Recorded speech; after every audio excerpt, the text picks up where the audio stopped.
Here's a little song I wrote. You might want to sing it note for note. Buenas tardes a todas y bienvenidas a Guadalajara Verde, programa de ecología que emitimos en directo desde Radio Arrebato en la 107.4.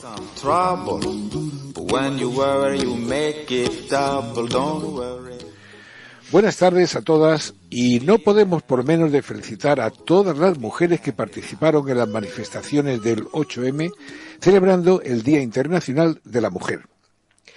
¿Y qué mejor forma de reivindicar el papel de las mujeres en la sociedad que dedicando y escuchando el Rincón Literario 3 minutos realizado por nuestra María? Buenas tardes. Mi contribución a la celebración del Día de la Mujer de este año es este texto de la novela Irse de casa, de Carmen Martín Gaite. En sus diálogos de Duerme Vela siempre había alguien que la llamaba muñeca y sentía un latigazo en la cintura. Siendo muy niña, su padre tuvo un chofer alto de ojos verdes que fue el primer ser humano que despertó sus sentidos. Se llamaba Sabino. Un día se enteró de que estaba recién casado. Entró en la sala y lo vio besando a una mujer que era la suya. La mujer era morena, de pelo corto, y Sabino dijo entre dientes: «Tú no te preocupes, muñeca. Algún día habrá justicia y nos revolcaremos desnudos en una alfombra como esta, muñeca mía». Olimpia se escondió detrás de una cortina y supo que su vida erótica había empezado a romper aguas aquella tarde. La misma, por cierto, en que Sabino quedó despedido de la casa, porque, según dijo su padre, las pretensiones de aquel mecánico rayaban en la demencia. Y encima, la tal Lourdes azuzándole y con la blusa medio abierta. Una desvergonzada. Olimpia se echó a llorar, se acostó sin cenar y tuvo fiebre. Lo que quería era ser novia de un chofer que la llamara muñeca. Hoy día, las feministas se encrespan ante los piropos que reflejan la tendencia paternalista del hombre, ansioso de alicortar el vuelo de la mujer y reducirla a objeto. Y tienen razón, ella ya lo sabía. Siendo adolescente, leyó Casa de muñecas de Ibsen y se rebeló contra el destino de aquella pobre Nora y de tantas Noras de carne y hueso que fue conociendo. Porque tanto en los libros como en la vida real se encuentran apuñados ejemplos de un autoritarismo varonil cuyo cebo es el mimo capcioso. Bueno, pues a pesar de todo, y ahí se incubaba una de las infinitas contradicciones de Olimpia, aquella repugnancia convivía con el deseo de sentirse mirada como Sabino había mirado a su mujer. Nos tumbaremos desnudos sobre la alfombra, muñeca. En las películas de los años 40 también se oía con frecuencia ese piropo, o nena, que viene a ser lo mismo en cuanto a la intención de convertir en noras a las esposas obedientes y enamoradas. Pero ella prefería muñeca. Suspiró. No había tenido suerte. Tal vez porque cultivó deliberadamente una imagen que tiraba masculina. Se casó tarde y como por cansancio. Nunca tuvo hijos. Damián, su difunto marido, aunque fue más machista que nadie, nunca la había llamado muñeca. A mí me ha dado que pensar. Espero que a vosotros también. Muchas gracias por vuestra atención y hasta pronto. Y hoy vamos a hablar de uno de los efectos del cambio climático que está modificando nuestro entorno de una forma muy significativa y que puede provocar graves consecuencias tanto en los humanos y que, por supuesto, también en el resto de especies. Nos referimos a la pérdida de biodiversidad. Hace unos meses se celebró en Cali la 16ª cumbre sobre biodiversidad, que, si recordáis, se cerró en falso y sin acuerdos. El único acuerdo fue volverse a reunir en una segunda parte para poder cerrar algún asunto, y así ha sido. Se ha celebrado en Roma y sobre el resultado de la cumbre nos pondrá al día nuestro compañero Jaume Grau, de Ecologistas en Acción, que ha asistido a la reunión y ha tomado buena nota. Y esta es la charla que mantuvimos con él. Bienvenido nuevamente al programa para hablarnos de la COP16, segunda parte, celebrada en Roma. Lo primero que nos gustaría que nos contaras es lo que no se acordó en Cali y por eso se ha tenido que aplazar a Roma. Más o menos. Me imagino que habrá muchos temas, pero los más importantes. Sí.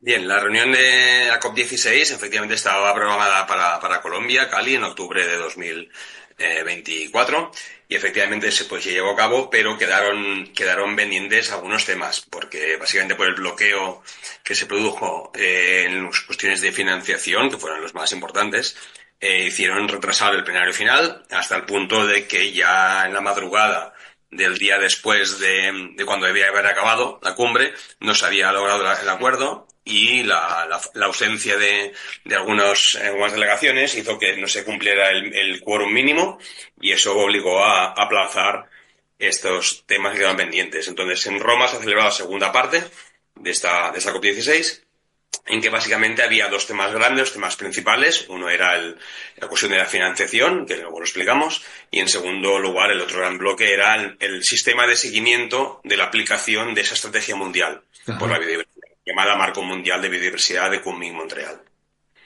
Claro, al no haberse, digamos, llegado a acuerdos en la anterior reunión, ahora mismo, se empezó la reunión a cara de perro, o los países habían hecho los deberes y se habían puesto de acuerdo. Bien, lo que sucede en estas cosas, el proceso de Naciones Unidas tiene algo muy bueno, es que es bastante transparente y permite la participación y presencia de observadores, y eso siempre es algo positivo. También es cierto que, dado la complejidad, pensar que hay 196 países que participan, son las partes que participan en esta convención. Entonces, evidentemente, las naciones son extremadamente complejas, y el sistema, digamos, de acuerdos, que es por consenso, en que todo el mundo tiene que estar aceptando los acuerdos, hacen que las negociaciones se alarguen a veces eternamente. En este caso, la presidencia, que ostenta Colombia como país anfitrión de la COP16, hizo un gran esfuerzo ya durante el proceso de Cali, pero también después, entre sesiones, para plantear acuerdos, digamos, que fueran de consenso el máximo posible. Y por eso se plantearon documentos que ya habían avanzado respecto a aquello que quedó pendiente en Cali en la primera parte. Y en ese sentido, bueno, la expectativa era que se lograra, digamos, superar este bloqueo con partes o posiciones muy encontradas entre, básicamente, bloques del norte y del sur global, ¿no? Y se comenzó, yo creo que marcando mucho las posiciones, cada uno defendiendo su postura, aunque agradeciendo el esfuerzo de la presidencia para lograr ese consenso. Y nos tuvieron en vilo, pero la verdad es que sí que hubo progresos, ¿no? Y como siempre, ese tipo de negociaciones internacionales no queda resultado a gusto de todo el mundo, pero digamos que son términos medios y son bastante aceptables.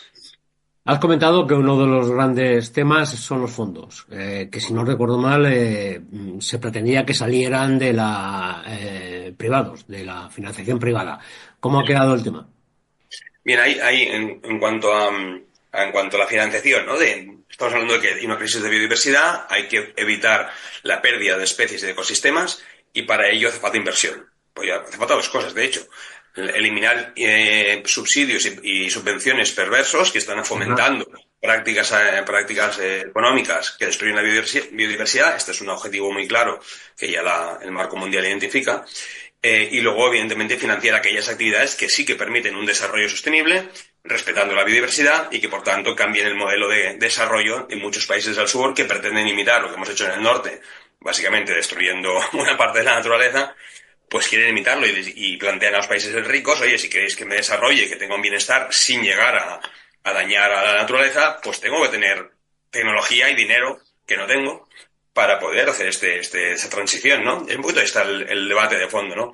En cuanto al dinero que tiene que haber disponible, en esta COP no se estaba discutiendo porque ya estaba aprobado anteriormente en la anterior cumbre de 2022.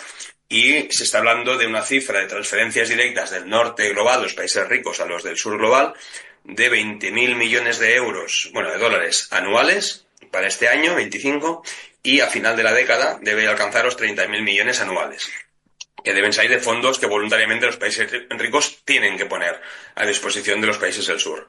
Y la segunda parte, efectivamente, como comentabas, es que como se reconoce que esos 20 o 30.000 millones no van a ser suficientes ni de lejos, no van casi ni para pipas, como diríamos, sí. Hay la estrategia de movilizar fondos privados. Y ahí nos preocupa porque cuando se habla de eso, inevitablemente las empresas que pongan dinero en conservar son para conseguir un beneficio. Y nuestra preocupación es que ese beneficio sea poder tener oportunidades de compensar sus maldades, digamos, sus destrucciones de la biodiversidad en un lugar con inversiones en otro. en otro lugar. Y eso es algo parecido a lo que sucede con los créditos de clima, ¿no? De carbono, que seguimos contaminando un lugar, pero como le compra no sé quién el derecho a plantar un bosquecito, una plantación forestal que se supone que debería absorber CO2, pues no pasa nada, puedo seguir contaminando. Algo similar podría pasar con la naturaleza, con la biodiversidad, y nos da mucho miedo. Esa es la parte, digamos, de los dineros en cuanto a los que están comprometidos y los que deberían aparecer, aunque tengamos tantas reservas. Pero luego había otro gran debate, que era quién gestiona esos dineros, quién tiene la llave de la caja. Sí. Porque al final, claro, puede haber dinero público, que es lo que nosotros confiamos que haya para poder cambiar el modelo de desarrollo del sur global, pero quién decide y cómo da esas ayudas. Y ahí está un poquito la discusión, un poquito bizantina, que no se vislumbraba que se fuera a solucionar. Muchos países africanos y de América Latina decían: durante 30 años de esta convención no ha habido un fondo dedicado solo para la naturaleza, para la biodiversidad, sino que hemos usado un fondo de medio ambiente general que cuelga del Banco Mundial. Perdón, el Banco Mundial sabemos que lo manejan quienes tienen el poder económico. También es complicado. Eso es, y estaban dejando muchos países fuera, vehiculando gran parte de esos dineros de ayuda a través de grandes organizaciones, grandes fundaciones, y no dándolo dinero directamente a las comunidades y pueblos que protegen sus bosques y sus ecosistemas. Y el norte global no quería, la Unión Europea se plantó y dijo: no, esto de crear fondos nuevos especialmente para esta convención es mucho follón, mucho tiempo y también tendrá un coste. Y no querían, ¿no? Al final se logró un consenso en el sentido de que el dinero va a ser el mismo de momento, desgraciadamente no va a haber más dinero, pero la Unión Europea cedió un poco en el sentido de que se va a estudiar la oportunidad o la necesidad de crear ese fondo específico para financiar el desarrollo que proteja la biodiversidad. Y eso se va a estudiar, y de aquí a unos pocos años debería estar ya plenamente en vigor y gestionarse de forma más transparente, más justa, más democrática y más accesible por los países menos desarrollados, tener ese acceso, como digo, a esos fondos. Y mientras tanto, estos 20.000 millones del 25 se van a gestionar a través del Banco Mundial. Sí, básicamente sí. Es un fondo que se llama Fondo Mundial para el Medio Ambiente, pero que es un fondo genérico, que ahí se financian diferentes tipos de políticas públicas internacionales, y que es un fondo que depende estructuralmente del Banco Mundial. Entonces, claro, está en manos sobre todo del G7, ¿no? De los países más ricos del mundo. Entonces, eso, bueno, ya había muchos países africanos que se quejaban y dicen: me piden un nivel de burocracia que yo con mi capacidad, de administración no puedo presentar, un seguimiento de los datos, un papeleo, tan complejo que no puedo acceder. ¿Quién se está beneficiando de esos fondos? Pues unas grandes organizaciones mundiales que dicen defender, y vamos a suponer un voto de confianza. Sí, un voto de confianza porque de verdad creemos que pueden tener buenas intenciones, pero al final se quedan una parte de esos dineros para su propia gestión y administración interna, ¿no? Son grandes organizaciones como la The Nature Conservancy, una ONG norteamericana, u otras, o WWF, que están gestionando grandes volúmenes de dinero en lugar de darlo directamente a esos países del sur, ¿no? Y ahí es la crítica que hacían muchos gobiernos, sobre todo africanos y latinoamericanos. Bueno, o sea que vamos a considerar que se ha avanzado, ¿no? No se ha avanzado a lo mejor todo lo que lo que sería deseable, pero algo se ha avanzado en esta cumbre. Sí. ¿Qué pasa con eso? Y conocemos perfectamente las causas y sobre todo los causantes de la pérdida de biodiversidad, así como el aumento de los gases de efecto invernadero, el cambio del uso del suelo. Y en ese sentido, ¿se ha llegado a algún acuerdo en en minimizar esos efectos? Claro, toda la parte del clima, es verdad que en la cumbre de biodiversidad no se trata directamente, aunque sí que uno de los documentos que se aprobó era justamente la coordinación entre las convenciones de Naciones Unidas de biodiversidad y la de cambio climático. Es decir, que hay que poner alineadas a las políticas que surgen de ambas convenciones para que no haya efectos contradictorios. Algunas medidas para paliar el cambio climático podrían llegar a ser negativas para la biodiversidad a nivel mundial, por ejemplo, ¿no? Entonces eso hay que evitarlo de todas, y sí que se aprobó un documento que reclama a Naciones Unidas que se haga un plan de trabajo coordinado entre las convenciones ambientales de Naciones Unidas. Eso sí que se ha avanzado, ¿vale? Es cierto que la hoja de ruta que debe marcar la reducción de las presiones y, por tanto, minimizar o detener la pérdida de biodiversidad es esa estrategia mundial que se aprobó en la anterior COP, la anterior cumbre de Kunming y Montreal, la COP15, y ahí ahora el reto no es tanto probar nuevas metas o nuevas medidas, sino aplicar las que ya están, digamos, establecidas en esa estrategia mundial y verificar que realmente se cumplen. A menudo el papel lo sostiene todo, pero después las políticas públicas y privadas a menudo van de forma muy contradictoria con esas estrategias, ¿no? Entonces ahí el reto, y de eso sí que se habló mucho, es de cómo verificar que se cumple esa estrategia mundial, ¿no? ¿Qué indicadores deben usar los países para reportar, para informar de sus progresos? Y ahí también hubo una cierta discusión interesante también, sí. Pero bueno, creemos que algo se ha avanzado. Se ha avanzado, vale, pues también es importante el saber medir. Exacto. Y de los planes y las metas nacionales, que era un desastre lo que había en Cali, no recuerdo si eran 18 países los que lo habían presentado. ¿Se ha avanzado algo en el desarrollo o realmente se ve que no hay ni mucha intención por parte de los países en cumplir con estos planes? Bien, a ver, la verdad es que vamos tarde, vamos mal y tarde. En teoría este año ya, bueno, el pasado mes de diciembre debería haberse presentado ante la Convención de Biodiversidad los planes y estrategias nacionales para cumplir con ese objetivo mundial por parte de todos los países miembros de la Convención, y a fecha solo se han presentado 46, creo que son. 46, De los 190 y pico, sí. solo 46 han presentado esas estrategias nacionales adecuadas y alineadas con la estrategia mundial. Y eso es bastante preocupante. Es cierto que en algunos países sí que hay algunos objetivos o algunas medidas adoptadas, pero como estrategia nacional por la biodiversidad debería haberse aprobado todas y solo se han aprobado unas 40 y tantas. Y eso es bastante preocupante. Confiamos este año se pongan las pilas. La verdad es que todos los países que no han hecho que se comprometan con medidas concretas. Pero habrá que seguir insistiendo, y ahí la sociedad civil de cada país tiene un rol importante en exigir a sus gobiernos que cumplan lo que se han comprometido. Porque si no, es que al final es papel mojado y eso es un problema muy, muy serio, ¿no? España es verdad que tenemos una estrategia aprobada, es de las primeras que se presentaron y eso hay que reconocerlo. Cuando las cosas se hacen pues bien, hay que decirlo también, porque también hay que animar a otros a que sigan los buenos ejemplos. Pero también es cierto que luego faltan a menudo los recursos. Porque tú puedes tener otra vez una estrategia nacional muy buena, pero si luego los recursos y los medios no son adecuados, o si la mano derecha hace una cosa y la izquierda hace la contraria, y eso pasa en España cuando un ministerio como el de Medio Ambiente o Transición Ecológica hace unas medidas y otro como el de Agricultura o el de Transportes o el de Industria hacen unas contradictorias, entonces, claro, las manos de derecha y izquierda no van coordinadas. O con las comunidades autónomas que os voy a contar, ¿no? Que a menudo tampoco hay una coordinación adecuada, ¿no? Entonces, ese es otro nivel, digamos, de exigencia.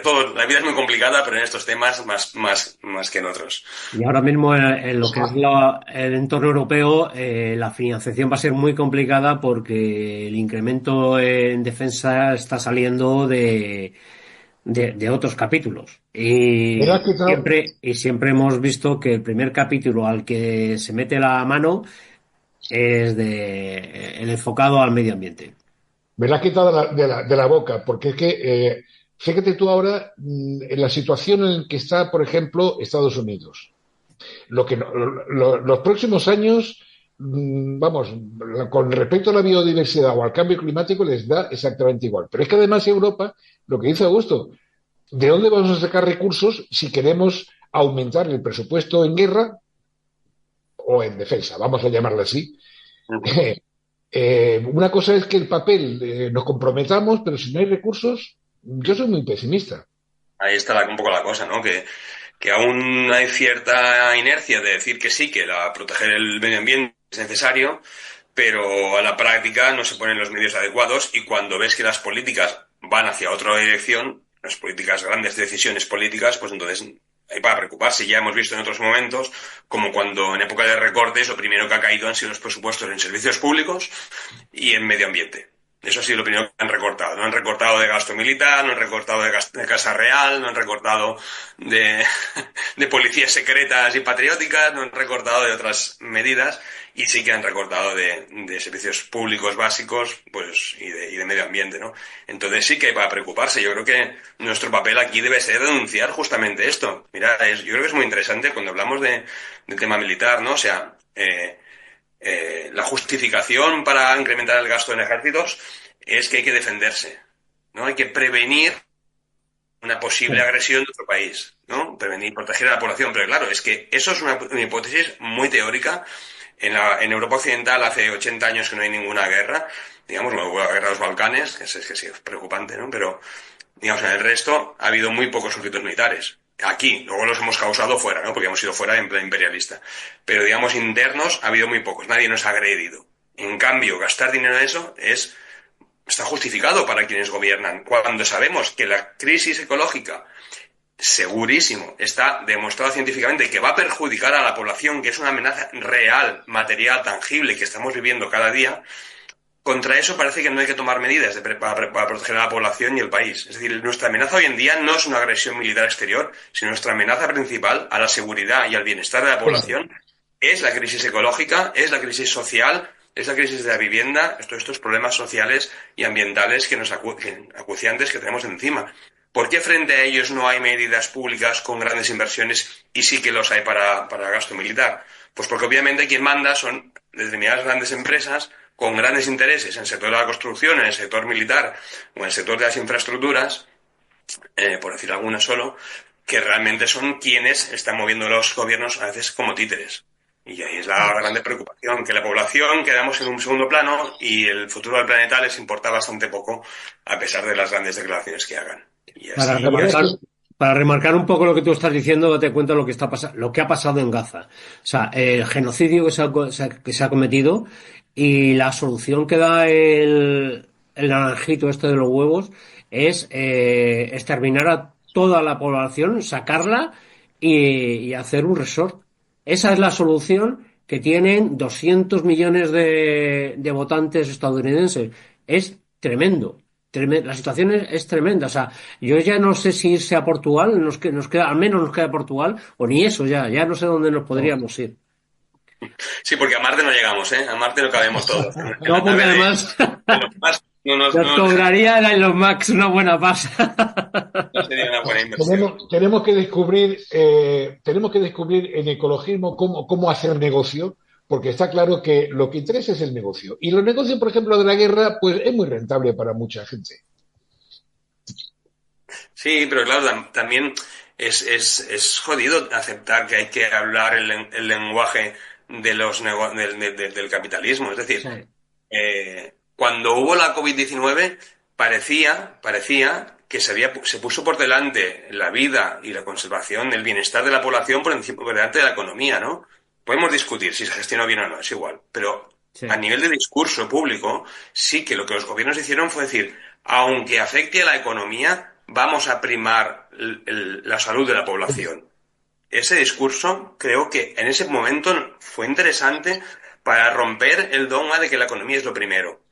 Pues en ese mismo sentido, ¿por qué no podemos decir que proteger la biodiversidad, conservar los espacios naturales, mantener el clima dentro de unos límites razonables, habitables, etcétera, es la prioridad de las sociedades? O sea, esas condiciones físicas del planeta las necesitamos para poder vivir y vivir con una cierta calidad.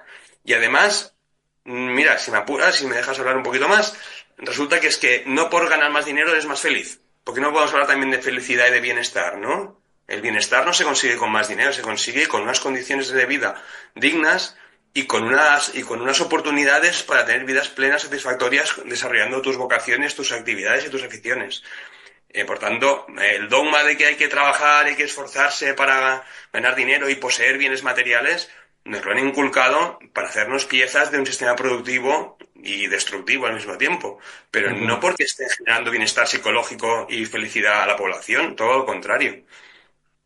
Bueno, Jaume, muchísimas gracias por tu... la próxima, la 17, ¿dónde se hace? La COP17 de biodiversidad será en 2026, en otoño, seguramente octubre de 2026, en Armenia, la capital de Armenia, Yerevan. Eso es, no lo recordaba. Muy bien. Pues nada, si vas, te emplazamos para que nos cuentes qué se habla ahí.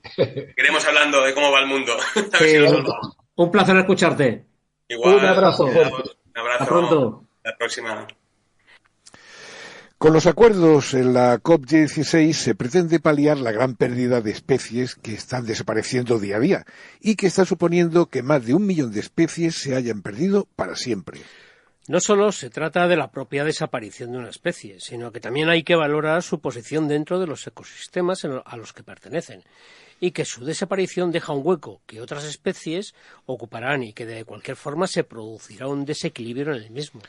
Da lo mismo que la especie se encuentre en la cúspide de la cadena trófica o sea un eslabón intermedio. En cualquier caso, se va a producir una superpoblación del nivel inmediatamente anterior y se desequilibrarán los niveles inferiores y contiguos por la falta de competencia entre esas especies y la del eslabón desaparecido. Hay que remarcar que las especies que entren pueden ser beneficiosas o peligrosas. Este efecto es algo que se produce de forma recurrente en todo el planeta y también en nuestro territorio. ¿Que desaparece el lince y el zorro? Pues aumenta la población de conejos y roedores, de forma que en algunas zonas se convierte en plaga. ¿Que desaparece el lobo? Pues aumentan las poblaciones de ungulados, que por cierto, también se convierte en plaga porque se comen los cultivos. Y aquí queríamos llegar. Desde hace años, los ecologistas defendemos la existencia del lobo en aquellas zonas en las que fue exterminado y últimamente, desde que esta especie entró en la categoría de máxima protección en el LESPRE, el listado de especies silvestres en régimen de protección especial, hay un movimiento liderado por cazadores y algunos ganaderos que continuamente publican supuestos ataques de lobos anunciando que incluso el lobo puede atacar al hombre. Algo totalmente falso y descabellado. Por cierto, los cazadores también pueden matar hombres y, por desgracia, las muertes por escopetas de caza están a la orden del día. Esto sí que no es un bulo. En el año 2024, 11 personas han muerto por disparos accidentales con escopetas de caza dentro del acto cinegético. Y en esta estadística no se cuentan a los asesinos que disponen de una escopeta de caza con su correspondiente licencia, que en el caso de Castilla-La Mancha es gratuita, y que matan a quien les parece. Y para hablar de la situación del lobo y del análisis de las medidas de protección que se están implementando, hemos hablado con Luis Suárez, director de WWF España. Buenas tardes, Luis. Muchas gracias por participar nuevamente en el programa y que, como ya sabes, estamos hablando sobre el acoso mediático que está sufriendo el lobo como especie. Esto sí que son ataques y no lo que están haciendo el lobo. Y también el lince, por desgracia. También hay una reacción contra el lince, pero bueno, de eso podemos hablar en otro momento. Primero del lobo.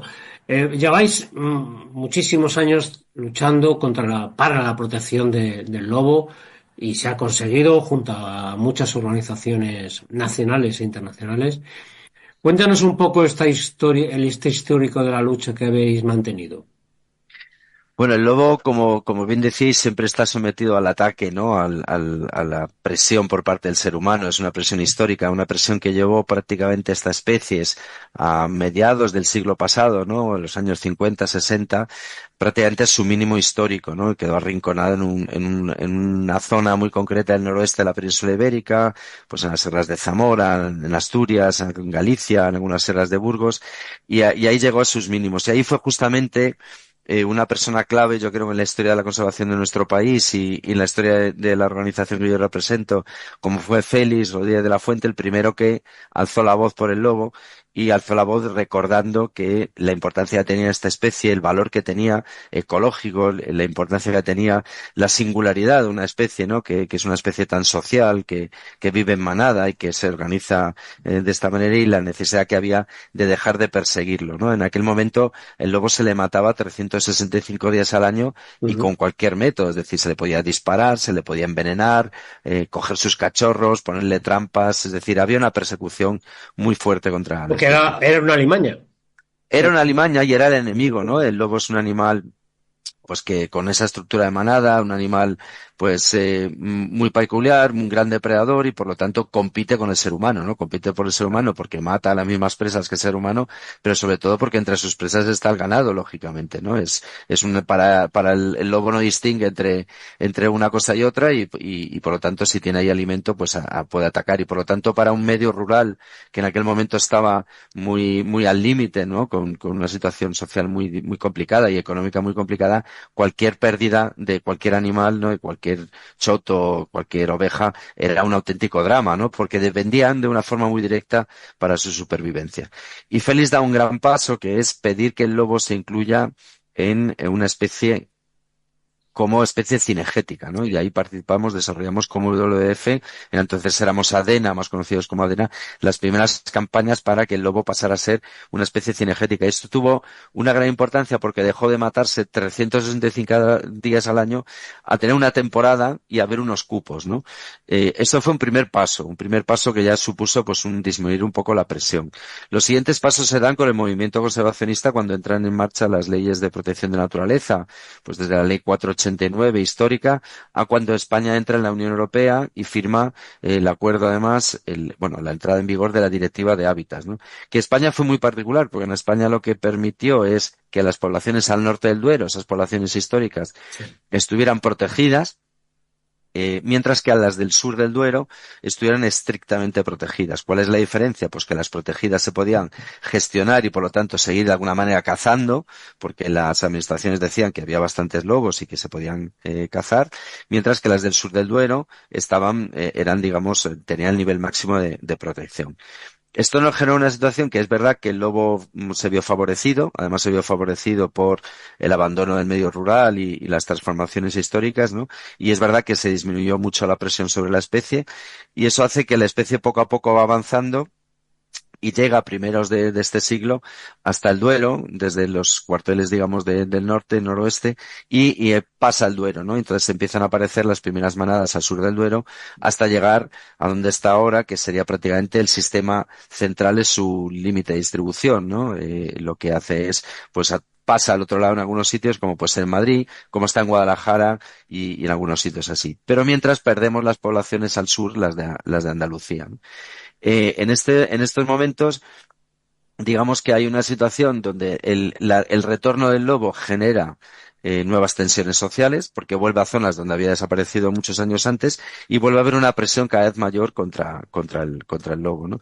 Y al mismo tiempo tenemos esta situación un poco loca, ¿no? De que una manada de lobos o un ejemplar de lobo que esté transitando pues entre el norte y el sur del Duero pase de ser una especie de caza a ser una especie estrictamente protegida, y ya no os quiero decir nada si se trata de una manada que está en el límite con Portugal, ¿no? donde también está la especie estrictamente protegida, ¿no? Entonces, a partir del prácticamente ahora están a punto de hacerse a mediados de marzo los 9 años de la convocatoria de, creo, una manifestación histórica, que es una manifestación que vuelve a pedir que el lobo esté estrictamente protegido en todo el territorio, porque el movimiento conservacionista se da cuenta de que es inadmisible que en el siglo XXI sigamos matando lobos por deporte, ¿no? Por la caza y con la excusa de controlar las poblaciones. Esta manifestación inicia un proceso que además un grupo conservacionista, que es Arcel, hace un requerimiento al Ministerio para que el lobo se incluya como especie en el catálogo de especies amenazadas o, en su defecto, en lo que es el listado de especies en régimen de protección especial, y esto al final, después de un largo proceso administrativo, se consigue en 2021, ¿no? Y es en 2021 donde el lobo se incluye en este listado. Lo que hace es que haya un nivel de protección mínimo, no es muy alto, pero uniforme en todo el Estado español, y por lo tanto la especie deja de ser automáticamente, especie de caza al estar incluido en ese listado de especies protegidas, y eso hace, digamos, que se dé también un cambio, ¿no? Un cambio en el modelo de gestión, que lo que busca es pasar del modelo de controlamos la población de lobos, matamos lobos por deporte o sencillamente para intentar reducir los daños, algo que la ciencia ha mostrado que no sirve de nada. Cambiamos a un modelo que es un modelo de reducimos los daños. ¿Y cómo reducimos los daños? Pues apostando por las medidas de protección del ganado y apostando también por apoyar a la ganadería extensiva sin tener que por ello matar lobos, porque, insisto, esto no sirve de nada, ¿no? Y esta estrategia, este modelo de cambio de modelo se ve refrendado por una estrategia aprobada, una estrategia nacional nueva, aprobado en el año 2022, que digamos que establece ese marco, ¿no? Ese marco de cambio de enfoque que a mí me parece una cosa histórica, de la cual el movimiento conservacionista debe estar muy orgulloso porque ha costado mucho conseguirlo, ¿no? De ese lobo alimaña a ese lobo protegido, pues ha sido un proceso de pues prácticamente 50 años que nos ha llevado a hacerlo. A pesar de que en ese proceso ha habido el paso a especie cinegética, puede ser comprometido, ¿no? Porque dices, joder, ¿cómo vamos a pasar el lobo a especie cinegética que se le puede matar? Pero realmente fue un paso, pues eso, ir pasito a pasito, buscando las vueltas para poderlo conseguir. Un paso muy inteligente desde mi punto de vista. Y con Sí, vista porque de hay que futuro. entender el contexto, y decir, Claro. en los años 70, esto, hoy en día todo el mundo asume, ¿no? La conservación de la protección de la naturaleza, la conservación de la naturaleza, todos los chavales han hecho educación ambiental. En aquel momento, pues el mundo rural tenía un peso muy grande y todo lo que era un obstáculo, una lucha, era una lucha continua y estas especies se veían como un obstáculo, como un enemigo, ¿no?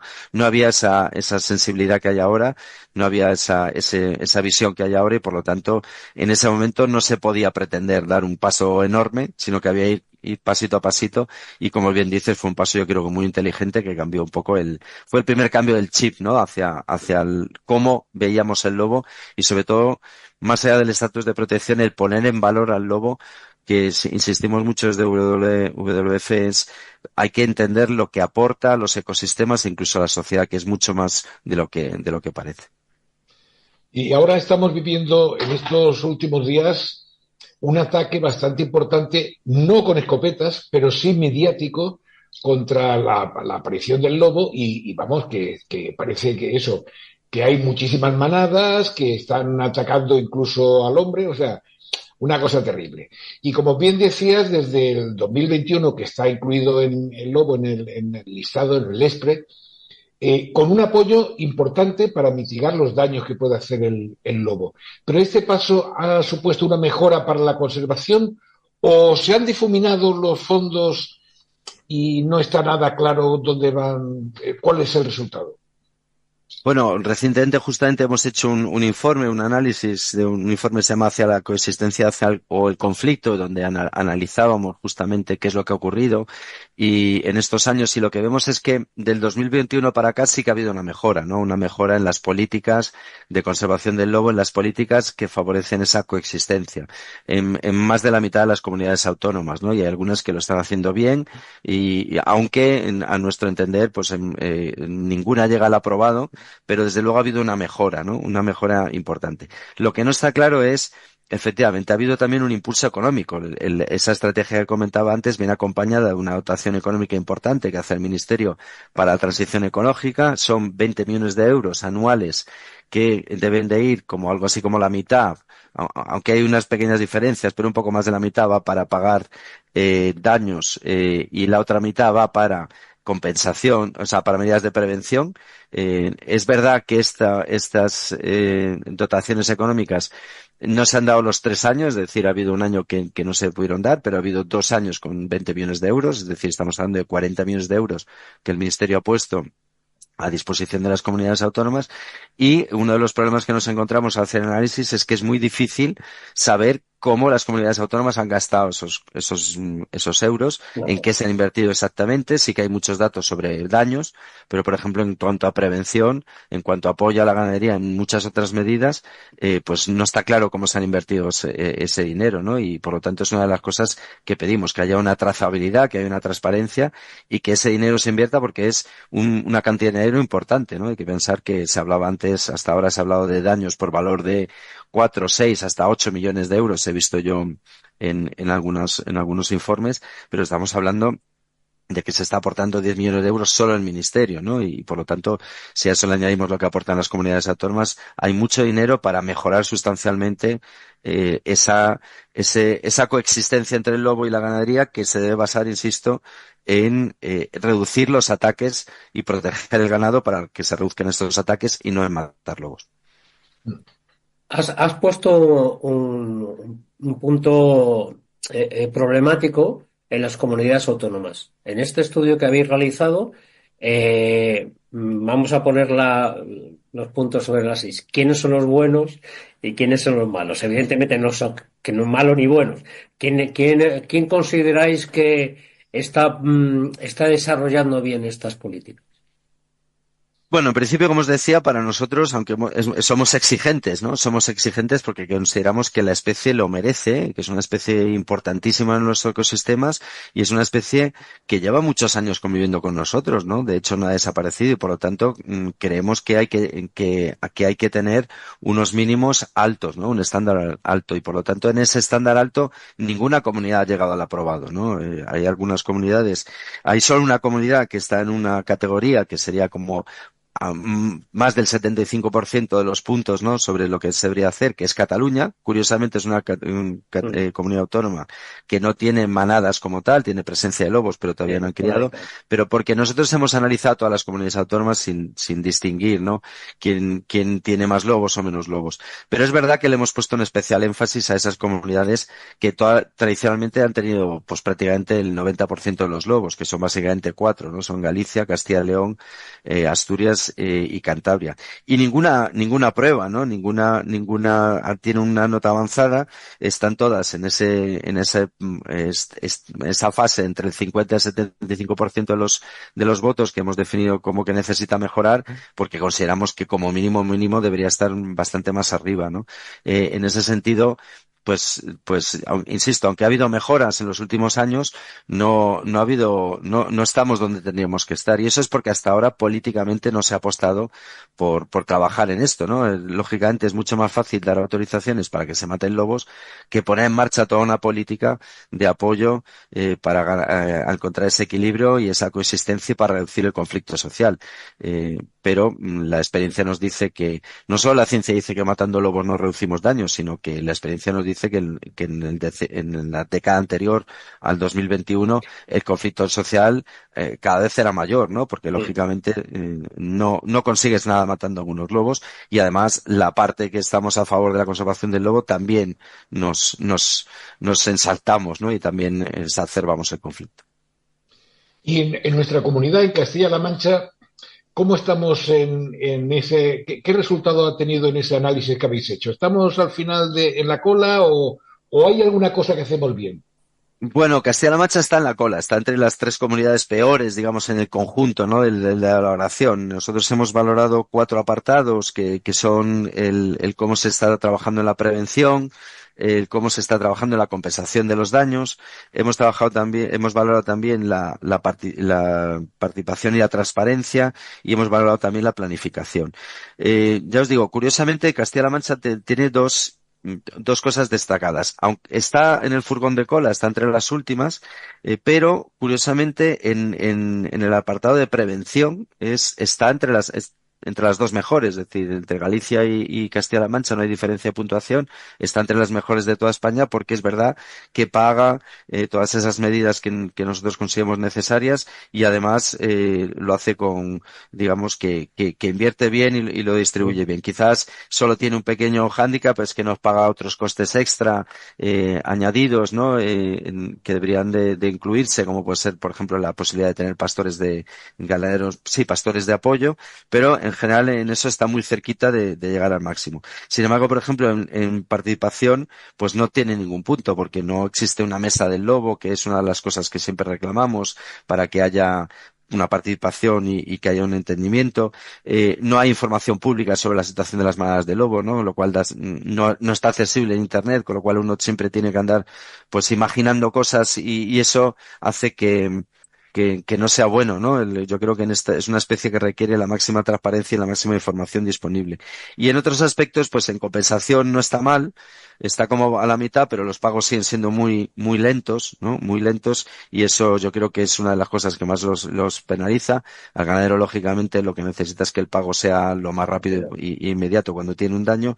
Y luego en el tema de planificación, una de las cosas que echamos en falta, que también rebaja la puntuación, es que siendo una especie que está incluida en el catálogo regional, siendo una especie considerada como en peligro, siendo una especie que está al sur del Duero y que por lo tanto está estrictamente protegida, Castilla-La Mancha debería tener un plan de recuperación de la especie, ¿no? Y que todas las medidas que tenga, toda la actividad que tenga, las acciones las refiera a ese plan de recuperación, como ha hecho con muchas otras especies. Sin embargo, bueno, parece que no tiene interés y no quiere desarrollar ese plan. Entonces, las cosas, digamos, buenas están muy bien, pero las malas penalizan, y al final Castilla-La Mancha pues está muy por detrás de lo que creo que debería estar, y incluso del interés y de las ganas que le ponen a veces pues parte del personal de la consejería, que se ha hecho cosas interesantes.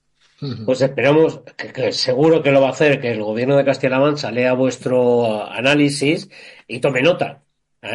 Y otra cuestión es lo que vosotros habéis concluido de este análisis. Es decir, habéis hecho un trabajo importante, lo habéis plasmado, y ¿cuáles son las conclusiones?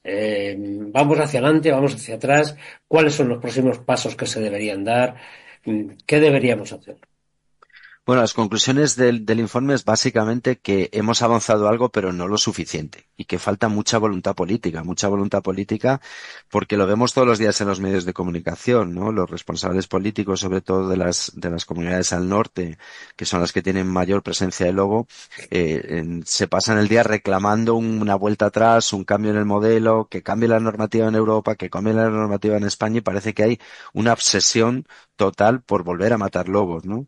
Ahí creo que tenemos que avanzar. Lo que le estamos pidiendo a los responsables políticos es que dejen de tirar cortinas de humo, que dejen de vender falsas promesas y falsas expectativas, porque aunque se volviera atrás, matar lobos no va a resolver los problemas, y que por lo tanto trabajen de forma seria y rigurosa, que den instrucciones a sus equipos para que impulsen estas medidas, ¿no? Ha habido avances. Hay muchos recursos y por lo tanto se puede avanzar, y se debe avanzar mucho más deprisa, ¿no? Y eso es donde ponemos el énfasis, en que podamos avanzar, que podamos poner en marcha todas las medidas que sugerimos, y que podamos, por lo tanto, avanzar y reducir esos daños. Y en eso yo creo que es lo que hay que insistir, que reduzcamos también el conflicto, que dejemos de hablar en términos de conflicto, que siempre estamos pues con estas visiones apocalípticas, y que trabajemos más en medidas, en propuestas concretas, y en trabajar conjuntamente, que es lo que tenemos que hacer para garantizar que haya lobos en nuestros montes, pero también haya ganaderos, que por supuesto es una cosa que necesitamos todos. Por supuesto. Se nos queda en el tintero el tema del lince. Sí, otro día. Que me parece muy interesante, pero en otro momento. Sí, eso lo tenemos pendiente de hablar del tema del lince, así que ya te citaremos otro día. Porque las noticias también han sido bastante notorias. Pero bueno, Luis, muchísimas gracias por tu participación en el programa. Nos seguiremos hablando. Gracias a vosotros, un fuerte abrazo y que vaya todo muy bien. Hasta la próxima, Luis. Y hoy aún no hemos puesto música. Y ahora vamos a escuchar un tema del grupo Saña, power trío de hard rock, que nace en el corazón de la España despoblada, en la provincia de Guadalajara, con el sueño de recuperar la potencia, rebeldía y esencia del rock and roll de los 80. El rock que muerde y no suelta. Además, están participando en el concurso de bandas emergentes del Viña Rock, en el que por ahora están entre los 20 primeros, que son los que pasan a la siguiente fase. Si os gustan los que vais a escuchar, animaros a votarlos. En la página www.road.viña-mediorock.com, y ahí buscáis Saña y ya lo encontráis. Y suenan así. Tumbado entre tus brazos, soñando, imaginando cómo dibujo el paisaje, será mejor a tu lado.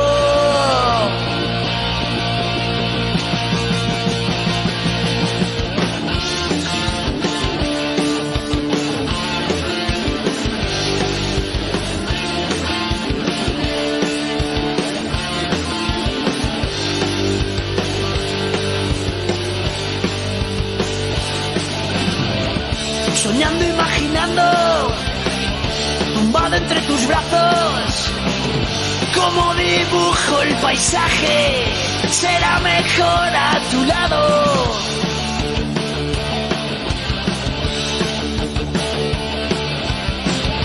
Romper viejos barrotes, retoñar ilusiones, descubrir nuevos lugares, desvestir mis sensaciones.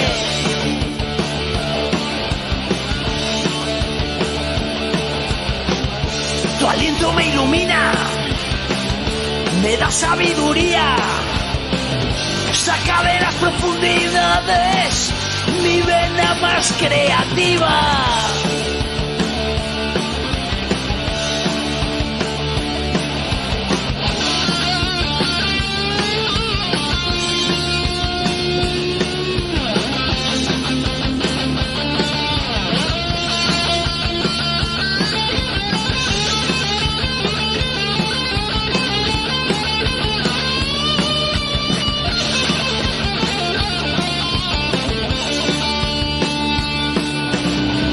Arroparme con tu seda, universo de paz.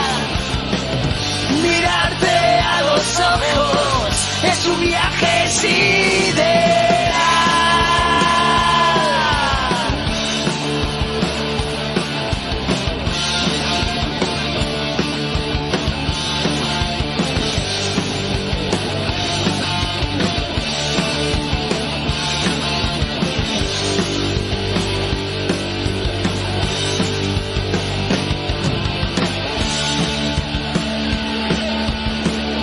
Somos luz y oscuridad, no puede haber yin sin yang, una dualidad necesaria, una balanza emocional.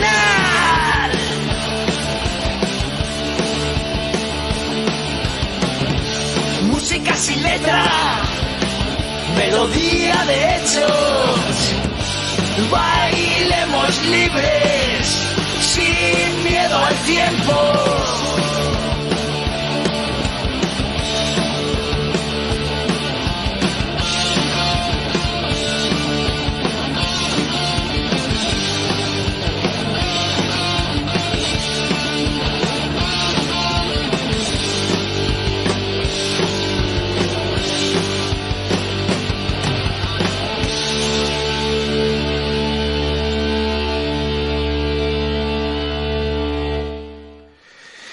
Y entre las noticias que nos han parecido de relevancia, y hablando de biodiversidad precisamente, os contamos que se está sufriendo una pérdida significativa con la probable extinción del zarapito fino, que es un ave conocido científicamente como Numenius tenuirrostris.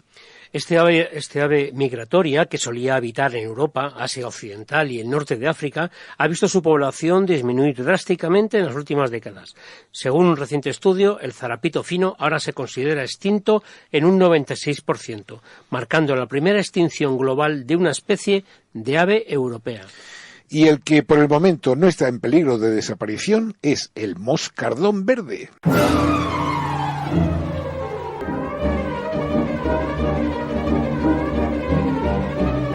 Buenas tardes, soy el moscardón verde. Ya hablasteis de los humedales, pero como ya os comenté, el tema da para mucho más.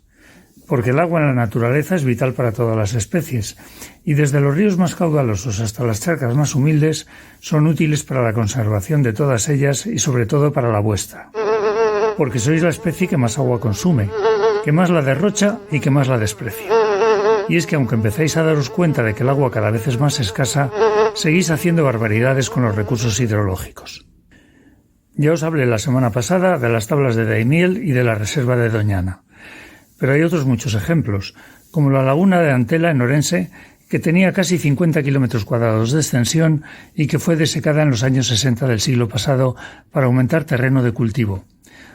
Al final resultó que el terreno era arcilloso y muy pobre, y solo se pudieron plantar patatas. Solo os preocupáis del caudal de los ríos y del contenido de los embalses. Por cierto, cada vez más mermados todos ellos, despreciando los pequeños caudales de los arroyos, de las lagunas o de los navajos, esas pequeñas charcas que se encuentran en muchos pueblos de vuestro entorno. Lo que antes eran auténticos paraísos para la flora y la fauna locales, ahora están en su mayoría desecados o invadidos por los cultivos o contaminados por los pesticidas, los herbicidas y los fertilizantes que empleáis en el campo con generosidad. Para muchas aves, esas pequeñas charcas son su casa y su lugar de nidificación. Para las aves migratorias son como las áreas de servicio en vuestros viajes por carretera, un lugar de repostaje y de descanso. Pero ya no quedan charcas, ni ranas, ni insectos, solo polvo y contaminación. La buena noticia es que hay mucha gente peleando por la recuperación y la conservación de los humedales a lo largo de todo el territorio. Y tengo que citar a los que luchan en Guadalajara porque los he visto trabajando en mis revoloteos por el campo. Organizaciones ecologistas como Global Nature, Campiña Verde, Aegítalos, Micorriza y Ecologistas en Acción dedican un gran esfuerzo voluntario en la defensa del medio ambiente en general y de los humedales en particular. Esfuerzos de Teresa, Raúl, Miguel Ángel y tantos más que se ve frenado por los intereses de los agricultores, por la ignorancia de unos vecinos, la indiferencia de otros y casi siempre con la pasividad de las autoridades. Pero debajo de esa pasividad, muchas veces compartida por todos los colores políticos, casi siempre se esconden intereses económicos de agricultores, ganaderos o especuladores inmobiliarios para los que el campo no es sino una inmensa parcela urbanizable en la que las lagunas o las garzas o los carrizos son un estorbo a eliminar. Ahora que se acerca la primavera, aprovechar para pasear con vuestras crías por el campo, que escuchen a las ranas cantar en una laguna, que vean a las libélulas volar por los carrizos y a los milanos buscando su presa, porque ahí está la verdadera vida, y no en vuestras ciudades atestadas de tráfico y apestadas de contaminación. Y si no, vosotros os lo perdéis, humanos. Hasta el próximo programa. Queremos mencionar el aniversario del accidente nuclear de la central de Fukushima. El accidente de la central nuclear de Fukushima, en Daiichi, Japón, ocurrió el 11 de marzo de 2011, a raíz del tsunami que inundó su emplazamiento, una hora después de que se produjera el terremoto de Tohoku, el mayor registrado en la historia del país.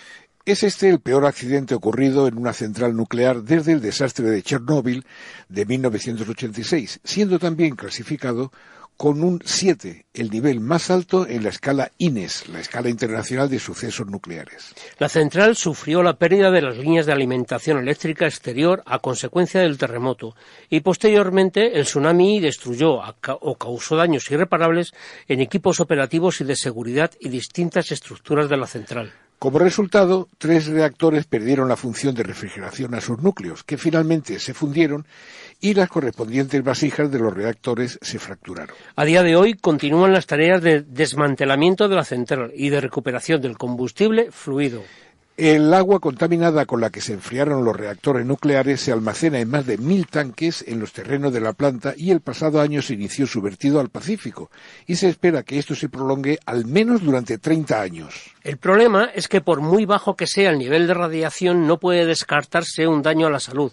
Por tanto, los límites legales de exposición radiactiva no son una garantía, son solo orientativos. Es evidente que el beneficio de la generación eléctrica nuclear no puede compensar el daño que causa en el presente y para las próximas generaciones. Y cada vez es más evidente que la energía nuclear es cara, obsoleta, muy peligrosa y que se puede prescindir de ella apostando por el adecuado desarrollo ecológico, territorial y ambiental de las energías renovables. El movimiento ibérico antinuclear, del que forma parte Ecologistas en Acción, exige el cierre de todas las centrales nucleares y reclama el fin de la energía nuclear, civil y militar.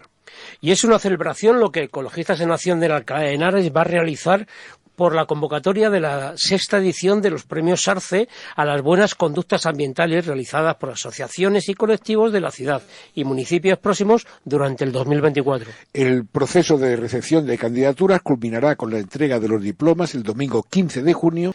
Y en el tema de cazadores, la Unión Europea busca acabar con la contaminación y envenenamiento de plomo debido a los perdigones de caza. La Junta de Castilla-La Mancha ha publicado una nueva prórroga de la no prohibición del uso de munición de plomo en cotos sociales, zonas colectivas de caza de titularidad pública y montes de utilidad pública. Y seguro que estos mismos cazadores estarán contentos con el levantamiento de la moratoria de la caza de la tórtola. Eso si solo podrán matar 132.000 aves, que si las comparamos con las 800.000 tórtolas que se mataron en el 2019... Parecen pocas. Pues nada, a por ellas, que son pocas y cobardes. A ver si conseguimos exterminarles. Adelante, cazadores. Y por último, queremos hablar de la crecida del Henares, actualmente o hoy día, crecida habitual que recurrentemente ocupa la zona de inundación. El problema no es el aumento de su caudal. El problema son todas las construcciones e instalaciones que se han realizado en esa zona de inundación. Y el ayuntamiento sigue empeñado en enterrar más dinero en el cauce. En fin, de todo ello hablaremos en un programa. Y cerramos con el mismo tema de Saña que ya habéis oído y que hay que votarlo en Viña Rock. Tumbado entre tus brazos, soñando, imaginando cómo dibujo el paisaje, será mejor a tu lado.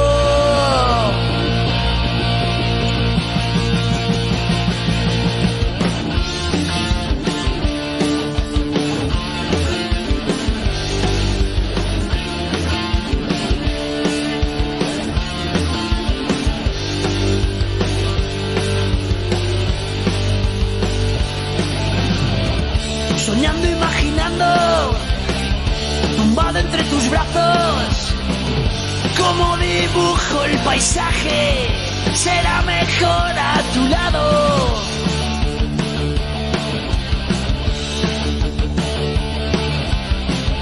Romper viejos barrotes, retoñar ilusiones, descubrir nuevos lugares, desvestir mis sensaciones.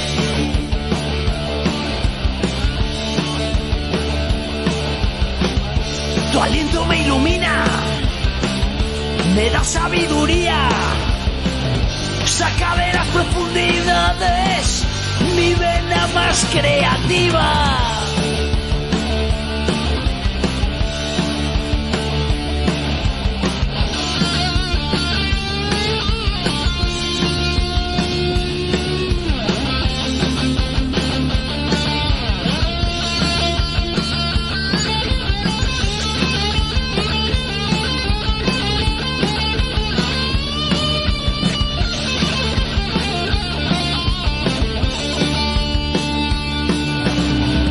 Arroparme con tu seda, universo de paz. Mirarte a los ojos es un viaje sideral.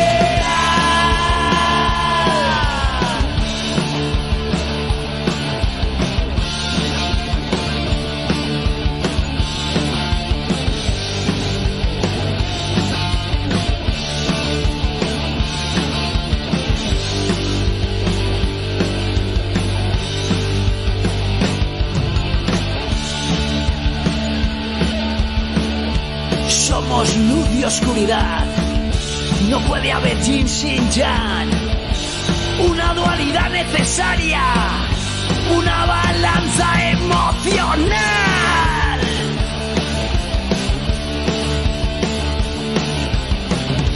Música sin letra, melodía de hechos, bailemos libres, sin miedo al tiempo.